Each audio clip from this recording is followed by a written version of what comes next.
অনেকগুলো লজিক রয়েছে। গত কয়েকদিন আগে আমাদের জাতীয় প্রেস ক্লাবের কেএপি লাউঞ্জে যে প্রোগ্রামটা হয়েছিল, তখন আমাদের ব্যারিস্টার ফুয়াদ ভাই খুব সুন্দর করে গুছিয়ে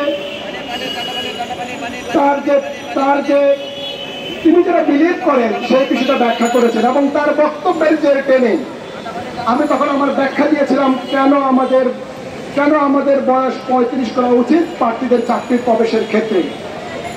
আমার কাছে মনে হচ্ছে আজকে প্রথম আলোর একটা নিউজ আমি দেখলাম, প্রথম আলো বা কোনো একটা পত্রিকার নিউজ আমি দেখলাম এবং মেয়েকে আমি সেটার স্ক্রিনশটও দিয়ে রেখেছি।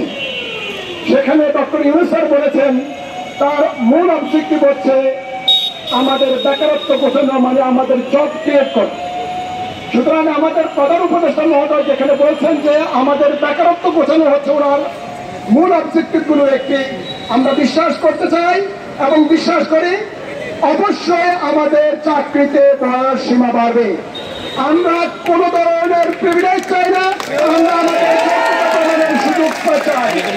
আমরা বলছি আমরা যোগ্যতা প্রমাণের সুযোগ চাই। এখন এই যে আপনারা বিভিন্ন দেশের বক্তব্য দিয়ে বলছেন যে পৃথিবীর বিভিন্ন দেশের বয়স, আপনারা অনেকে এখানে বক্তারা রেফারেন্স দিয়েছেন, সেটা ধ্রুব সত্য।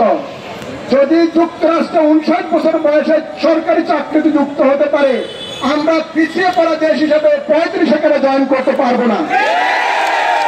আমরা কেন 35 আবেদন করতে পারবো না?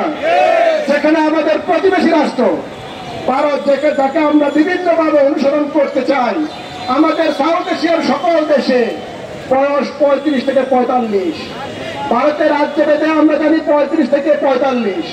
আমরা ভারতকে বা অন্য দেশকে যদি রেফারেন্স না টেনে নিজের দেশের রেফারেন্সটা নেই, তাহলে আমরা জানি আমাদের ভারতীয় উপমহাদেশের সিভিল সার্ভিসের গোপত্তর হয়েছিল 1854 সালে লন্ডনে। 1757 সালে তখন আমরা পলাশির আন্দোলনে আমরা পরাজিত হই। তারপর 1854 সালে প্রায় 100 বছর পরে ব্রিটিশেরা আমাদের দেশে সিভিল সার্ভিসের সূচনা করে 1854 সালে। 1855 সালে সর্বপ্রথম আমাদের এই ভারতীয় উপমহাদেশের সরকারি চাকরি পরীক্ষা অনুষ্ঠিত হয় এবং সেই পরীক্ষা হয় হচ্ছে লন্ডনে এবং সেই পরীক্ষার বয়স ছিল মাত্র 18 থেকে 23 বছর। তার মানে 18 বছর সর্বনিম্ন, সর্বোচ্চ 23। তারও প্রায় 100 বছর পরে যখন 1947 সালে আমাদের দ্বিজাতিত্বের উপর ভিত্তি করে আমরা পাকিস্তান এবং ইন্ডিয়া যখন বিভক্ত হয়, তৎকালীন পাকিস্তান এবং তৎকালীন ইন্ডিয়া যখন বিভক্ত হয়, আমরা পূর্ব পাকিস্তানে পড়ি এবং এই পূর্ব পাকিস্তানে তখন আমাদের চাকরির বয়স 2 বছর বাড়িয়ে 25 করা হয়। অর্থাৎ তৎকালীন পাকিস্তান সরকার আমাদের চাকরিতে বয়সের সীমা রেখেছিলেন 25 বছর। 1971 সালে আমরা রক্তক্ষয়ী আন্দোলনের মাধ্যমে, রক্তক্ষয়ী সংগ্রামের মাধ্যমে আমরা আমাদের স্বাধীনতা অর্জন করি। 1972 সালে আমাদের চাকরির বয়স সীমা নির্ধারণ করা হয় 27 বছর এবং ওই সময়ে আমাদের গড় আয়ু ছিল মাত্র 47 বছর। 47 বছর গড় আয়ু থাকাকালীন আমাদের চাকরির প্রবেশের বয়স সীমা ছিল 27 বছর। পরবর্তীতে 1991 সাল যখন আমাদের গড় আয়ু হয় 57 বছর, তখন চাকরিতে প্রবেশের বয়স করা হয় কত বছর?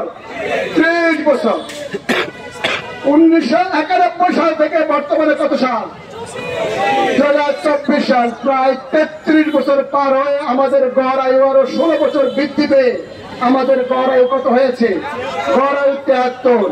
কিন্তু 16 বছর গড় আয়ু পেয়েছে, সময়ের পরিক্রমা 33 বছর হারিয়েছে, বাট আমাদের চাকরিতে প্রবেশের বয়স সীমা কোনো পরিবর্তন হয় নাই।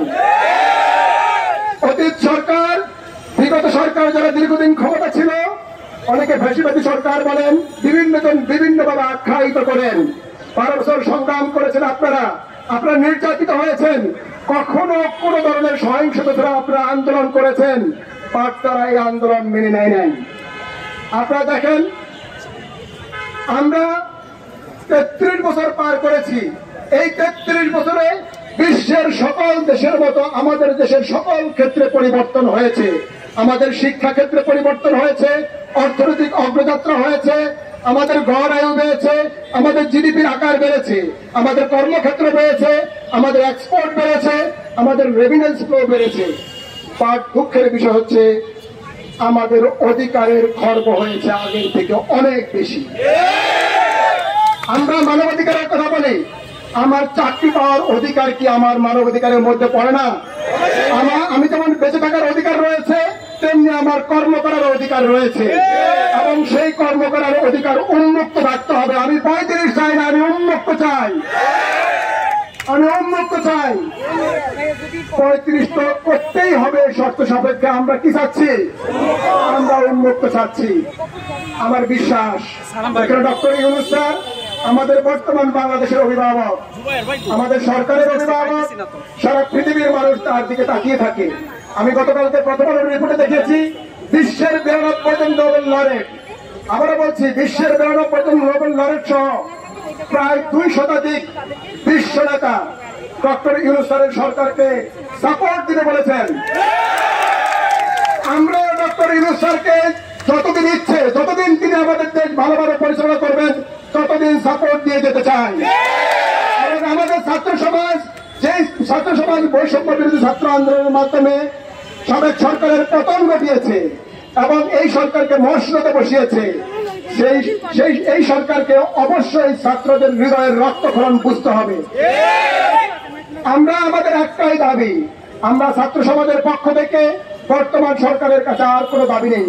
বিভিন্ন পেশাজীবী পরিষদ, বিভিন্ন সংগঠন অসংখ্য দাবি নিয়ে আসছে, বিভিন্ন দাবি পূরণ হচ্ছে।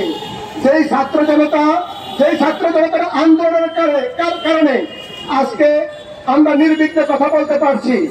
যারা আজকে